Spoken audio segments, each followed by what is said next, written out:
Advocate Mahlodi Muofhe has retired as head of domestic intelligence at the State Security Agency.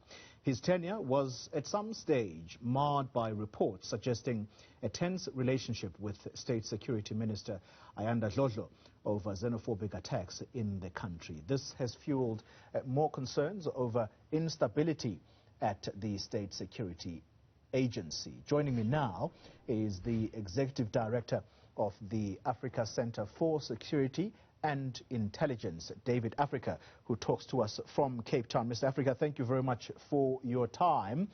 Let's start with what looks like a leadership vacuum right now, at least at the level of accounting officers at the State Security Agency. So the domestic head of intelligence is retired, the foreign head of intelligence, Robert McBride, is on suspension.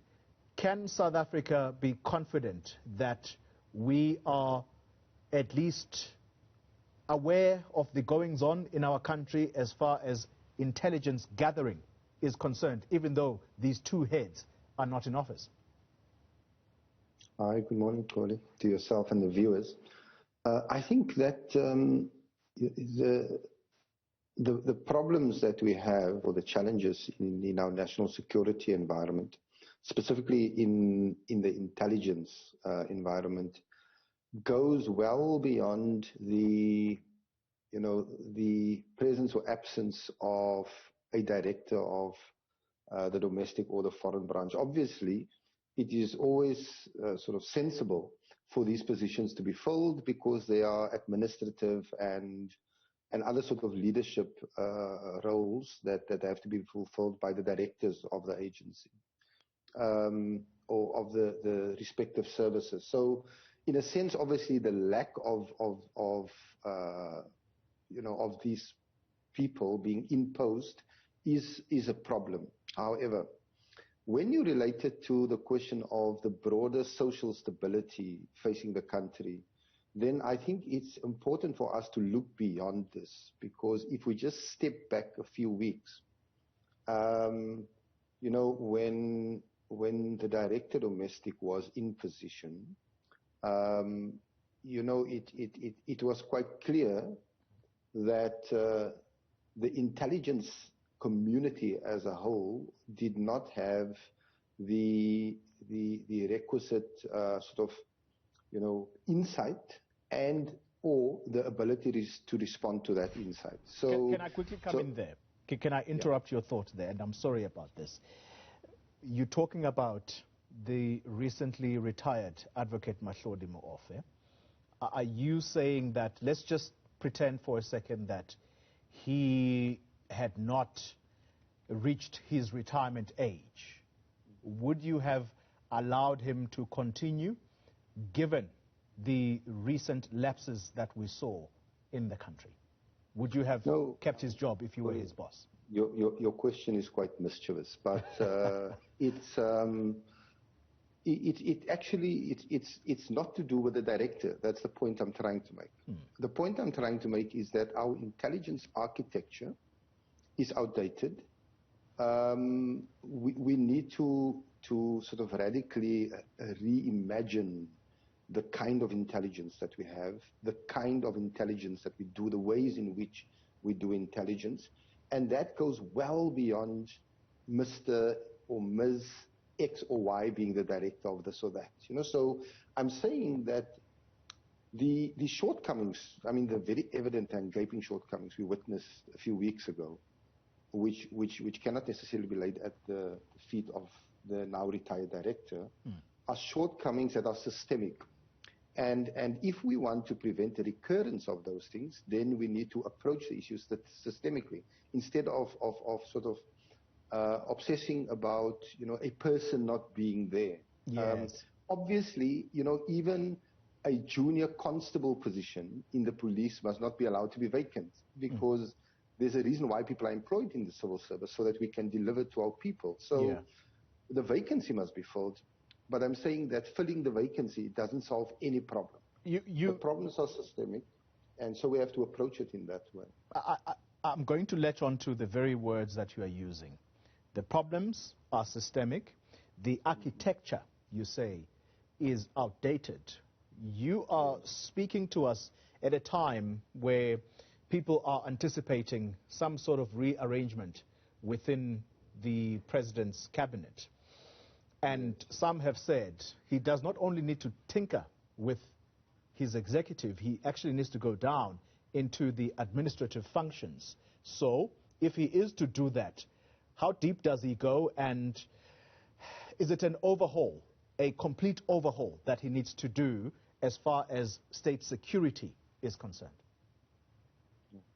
So, Xoli, the president is the strategic apex of South Africa, and so I think what I would imagine the president is engaged with now, what he's thinking about is how do we craft an entire institution and a strategy that can address the national security challenges facing us now and into the future. That I would imagine is what is foremost in the president's mind. Secondary to that, who are the people that can populate these institutions and make this strategy, which must be developed, can make it work, right? The whole idea of people are talking about reshuffles. It seems to be mostly the media, obsessing with a reshuffle. I don't actually hear ordinary people saying this one or that one must be reshuffled. So the whole idea that a reshuffle is going to magically make us as a nation more secure is fallacious. It's not sensible. And I would imagine that the president is thinking beyond that. Yeah. It might require then a reshuffle, but a reshuffle in order to build a capable national security architecture, not a reshuffle in order to inflict some sort of punishment, that's demanded mostly by the media. Yeah. That's what I would imagine. Let's then wrap our conversation very briefly for me. So in order for the president to put together with his cabinet, of course, put together a capable state security system, especially in intelligence, how forward-looking is the panel report that was put together by the then minister, who's retired now, Xoli Mngambi? That panel report, do you think it will do exactly what you are suggesting, that if the architecture is outdated, perhaps that will ameliorate or go some distance in ameliorating not only that, but also the systemic issues? Does it answer the questions that you are raising about how to reinvigorate the state security system? Yes. Xoli, I think the current minister has engaged quite significantly with that report, with the panel report. And in what one has read and seen, she has gone some way in trying to implement the findings or the recommendations of the report. My own view is that the panel fell short in the report in two respects. One, that it did not consider sufficiently the fundamental changes that has happened in the world geopolitically, in terms of technology, in terms of the new forms of politics and warfare. And so what the panel did is that it reverted to a status quo ante. It said that the best way of structuring our intelligence is to do it like it used to be structured before the formation of the SSA. Yeah. But remember that 15 years almost has passed in between. The world has changed fundamentally, and to go back to some sort of nostalgic past, I think, is not the correct way. So I think the panel did exemplary work, but in terms of taking our intelligence into the future, I think they fell short in that respect. Very interesting views indeed. David Africa, thank you very much for your time. He is Executive Director at the Africa Center for Security and Intelligence Praxis.